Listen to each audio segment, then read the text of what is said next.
యేసు ప్రభువుని నమ్ముకున్న వారికి కష్టాలు రావు, శ్రమలు రావు అని మేము చెప్పమండి. ఆ బోధ చెప్పేవారు ఉన్నారు.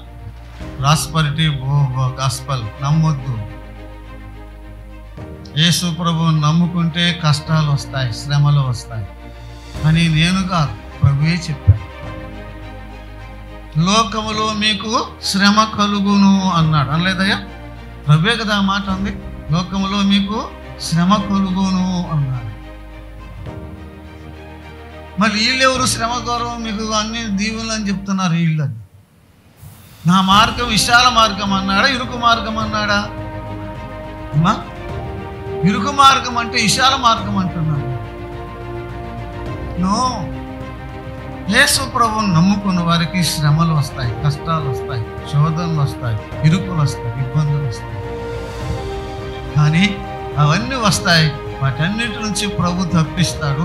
కానీ ఇరుకులు, ఇబ్బందుల్లో, శ్రమల్లో, శోధనలో కూడా విశ్వాసం ఏం చేస్తాడు చెప్పండి?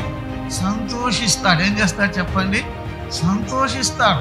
దుఃఖం ఉన్నది, కన్నీరు ఉంటుంది, బాధపడతాము, ఏడ్చుకుంటాము. అది ఒక పక్క ఉంటుంది. కానీ ఇంకో పక్క ఏముంటుంది చెప్పండి? సంతోషం ఉంటుంది. ఇది విడదీయరాని సంతోషం. పరిస్థితులు, ప్రభావాలు, చుట్టుపక్కల మన స్థితులు ఏమి ఈ ఆనందాన్ని, సంతోషాన్ని దొంగిలించలేవు మన.